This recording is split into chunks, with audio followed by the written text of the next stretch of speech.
Let's meet Junie Smith from St Albans. Now, you might have seen Junie in the papers. She's been dubbed the Cougar Queen. Why? Well, she's in her early 50s. She's been on more dates than most, and over the years, she's naturally found herself dating younger men, I gather. Junie says she doesn't hunt them down. It's just that older men she's met over the years often lack the sense of fun she still very much has. Although she does say the tide is starting to turn. Nowadays, many younger men apparently are obsessed with spray tanning, bodybuilding, computer games, beards and tattoos, whilst older men, some of whom have been divorced and once again are looking for fun and adventure, they make much better candidates for an enjoyable date. Well, let's have a chat to Junie. And I'm very interested to hear your reaction. Does Junie's love life sound fun to you? Phone lines are always open on the JVS show if you want to get involved. 03459 455 555. Good morning to you, Junie. Good morning. Welcome to the programme. So let's go back to the beginning, if we may. Mm-hmm. I mean, have you ever been married? Have you ever had a kind of very serious long-term relationship? Oh, no, I have had serious long-term relationships. I haven't been married, no, because I take marriage very seriously, and I have to be 100% sure. Because, I mean, a lot of people my age have been married and divorced at least once or twice by the time they've reached my age. So although I haven't been married, it's not because I'm against marriage. It's a case of I want it to be the one. I did have somebody in my life who I would have been married to now, but unfortunately in 1991, fate and a car accident took him away from me. So if that hadn't happened, I'm sure that I would have been with him even, right now. So you suspect he was the one? Oh, he was definitely my soulmate. We all said we all get a soulmate in life, and he totally was.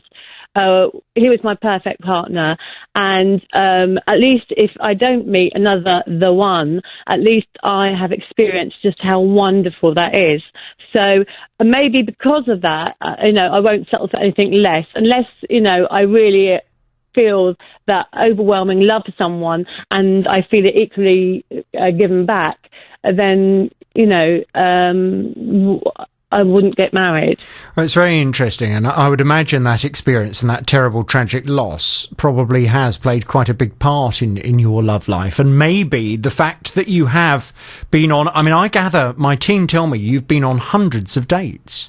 Well, this again, I could say would be journalist spin to a certain degree, because what I said about 5 or 6 years ago when I was first interviewed on this subject was, how often do you date? And I said, well, I've had several, long-term relationships, which I consider 3 to 8 years, a relationship. If it's a year, that's quite a young relationship. Because normally, if I do go into a relationship, it's a proper long relationship.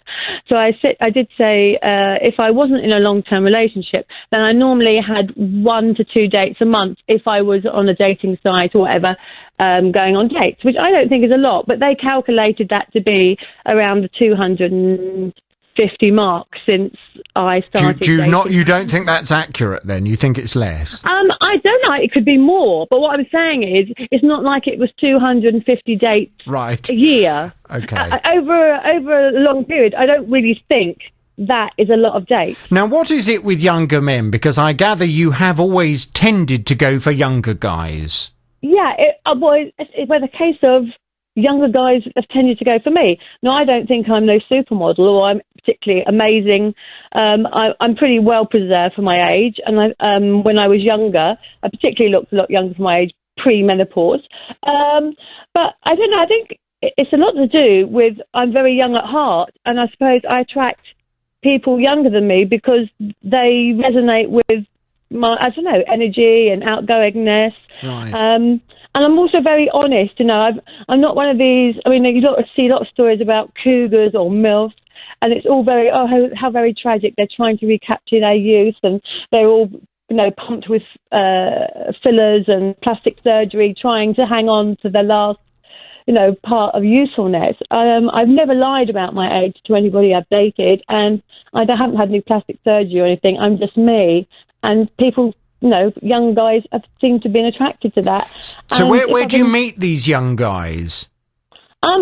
Most of the time, it's when I'm out and about, and quite often, funnily enough, it's in gay clubs, because I do have a lot of gay friends, and all of a sudden now, a lot of gay guys have straight male friends, tend to go to clubs, whether or not it's because they know that a lot of gay guys have a lot of, as they call them, fag hags or girl pals that go out with them.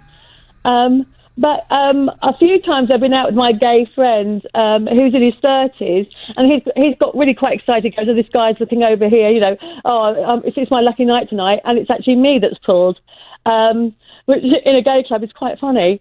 So do you ever go out in St Albans and meet young men? I have done before. I have had a few dates in St Albans, but I'll have to be honest, most of my dates are have been from London or surrounding areas. I don't go out as much in St Albans as I do in London, because more of my friends live in that area. So I normally, if I'm out and about socialising, it's in London. Although that said, recently I actually joined a dating app which is called Happen, which actually it means that if somebody else has the same app and you cross paths, you come up on each other's phones, and it tells you where you've met them. So they may have passed you in the street, or you may have been in a bar, and that's quite a good app, because before, if I was on the other app, most of my dates would be from somewhere in London or far away, which would mean travelling for a date. Yes. Whereas now you pop into Wilco's and something pops up on your phone.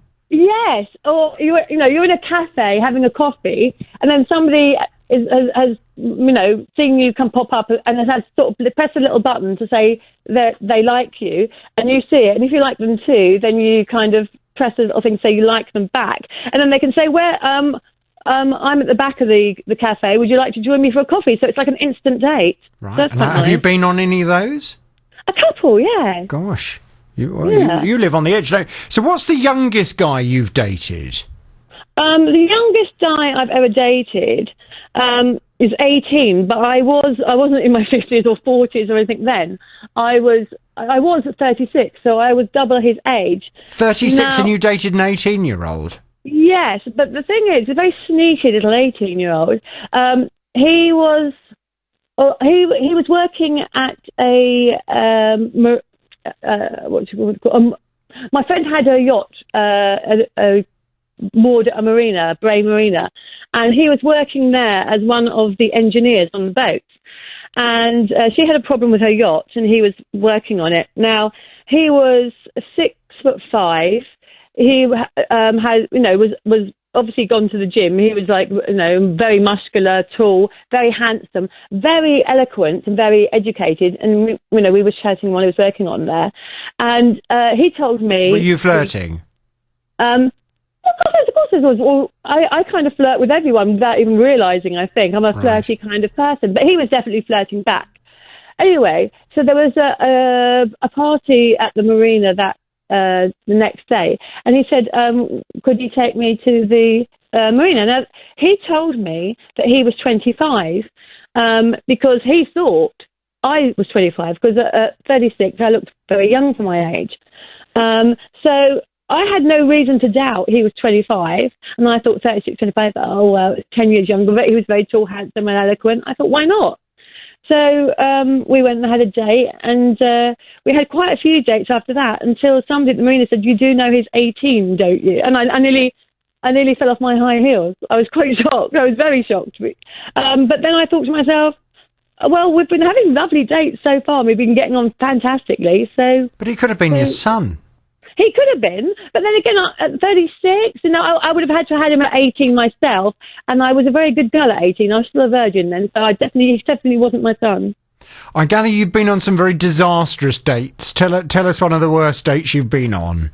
Well, I told you, we have spoke before, and I told you about Alistair. I don't know if that's really a very long date to tell people about. I don't know how much time we have on here. I don't know anything about Alistair. Oh, you don't? Oh, I spoke to somebody about Alistair. Well, I'll try and make it briefer than the story is. But Alistair, he was through one of those Lonely Hearts things in the paper before we had all this internet. And I was in my 30s. I didn't have a mobile phone or anything. And I set up this profile on the Lonely Hearts. And Alistair replied. Now, Alistair left a little phone message. He said he was he retired young in his 30s, and that he was very interested in going out for a date. He was a successful businessman. That's why he retired in his 30s, blah, blah, blah. And I think he said he was about 4 years younger than me in this. And so we arranged to go for a date in a local bar. And he said, I'll make sure I'm there. I'll get my chauffeur to take me to make sure I'm there before you arrive, and blah, blah, blah, blah, blah, blah. So you're thinking, this guy sounds like a right catch.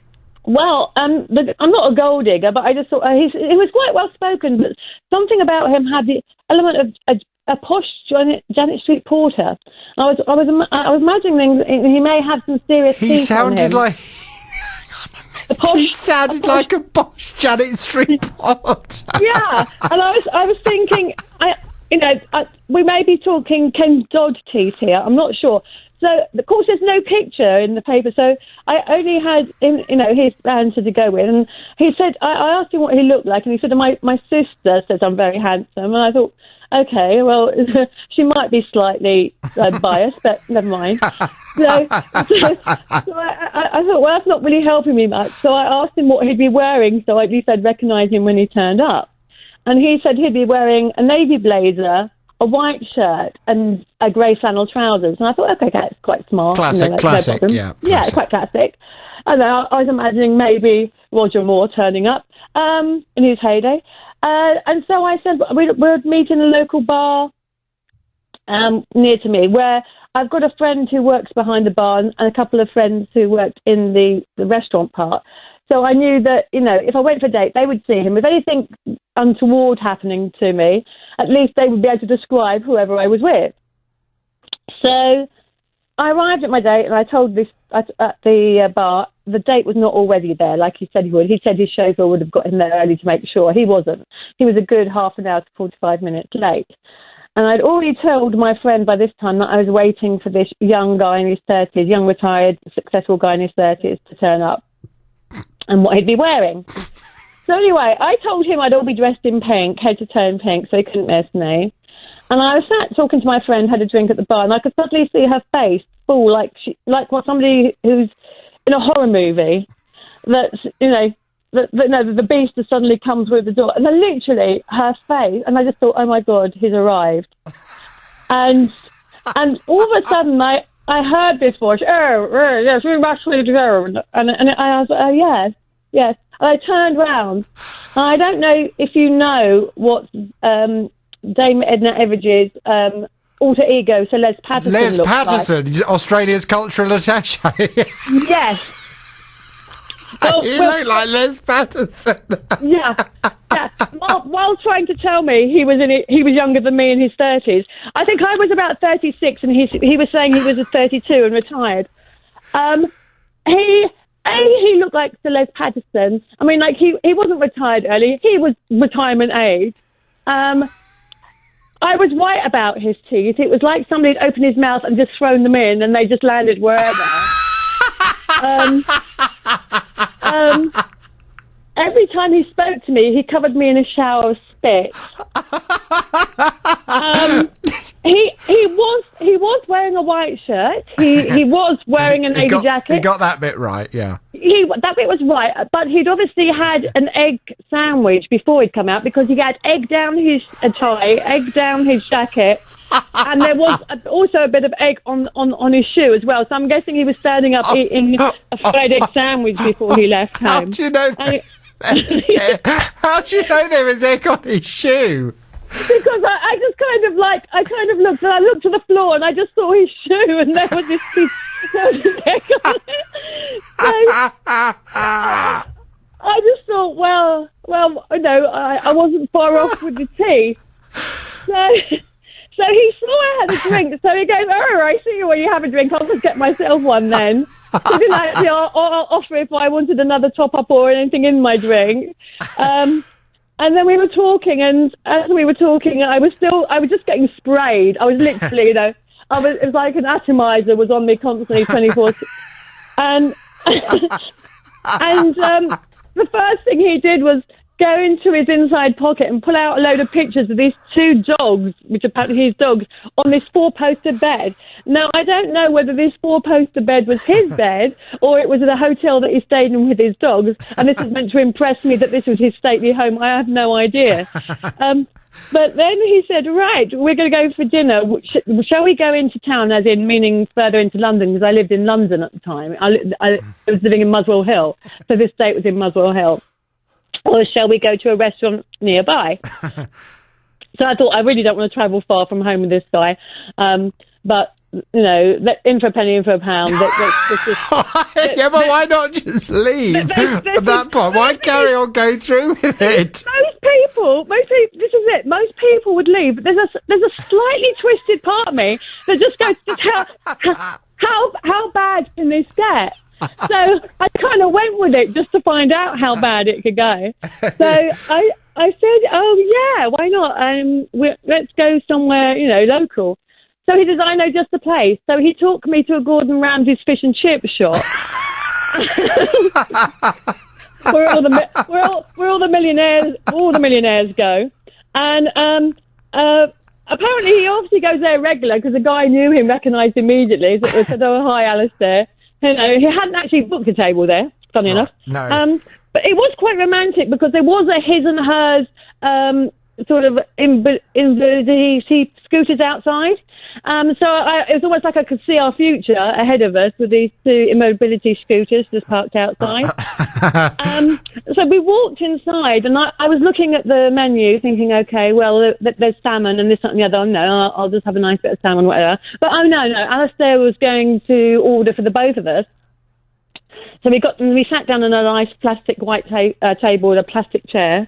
And everybody was staring at me like I was his escort that he'd hired for the night, because there's me in this little cocktail dress and everything else, sitting in a fish and chip shop with this guy with egg down his clothes who was spitting on me. And they were kind of looking at him with pity and looking at me with hatred, as if, you evil bitch, you're taking the money of this poor guy who has to hire a date. And he ordered a starter to share and a fish dish to share. Yeah. So he ordered the king prawns to start and a cod and chips to share. And he also ordered a side salad. Now, when the prawns arrived, luckily there were four of them, so we didn't have to split one prawn in half. We could have two each. He went, oh, the prawns have come on a bed of lettuce and that. I don't know why we ordered the salad. So I went, I don't know, Alistair, maybe just felt like pushing the boat out.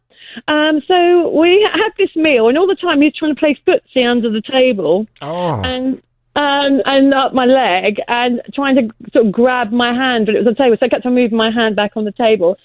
Meanwhile, trying to shout, kind of protect my meal from the spit that he was showering over everywhere. And then he goes, "Oh, shall we round the meal off with a brandy?" So I said, "Okay then." So he said, "Shall we have the brandy at my place, or shall we have it here?" Don't tell me you went back to his place. No, that was too much. No, I went, "Oh no, we'll have it here." So he explained that he had been late. Oh, I forgot. He said he was late because his Rolls Royce had broken down and his chauffeur couldn't drive him here. That's why he was late. He had to get a taxi. Yeah, okay. But the thing is, because we're coming up to the news, so we've got to kind of conclude this. But from this story, I mean, it just sounds disastrous. There must come points in your life where you think, "Gosh, here I am. I'm 53 and I'm on a date with Sir Les Patterson. I just want to meet the love of my life and settle down." Is that how you feel deep down? Yeah. Yes and no, because obviously everybody would love to feel. I'd love to feel the way about somebody, the way I felt about the man in my life that I lost. I would love to have somebody that I felt that way about. But I am an independent person. I've lived on my own since I was 16. So I'm quite used to my own company. So actually being with somebody would be quite a huge change for me, because it's something I've never really experienced. But yes, of course, everybody would love to have that. But it's not like I'm sitting by the phone and pining every day and desperately searching for love, because I have a busy life. I have quite a good social life, so it's not the end of the world. It was all worth it for the Alistair date, and I want to thank you very much indeed for your time. It's been really nice speaking to you, Junie, and keep in touch and let us know if you do meet the man of your dreams and do settle down. I will. I'm sure there's one out there for me somewhere. Yes, St Albans full of them. Thank you very much indeed, Junie. If you want to comment, 03459 455 555, and I just hope Alistair is not listening. BBC Three Counties Radio.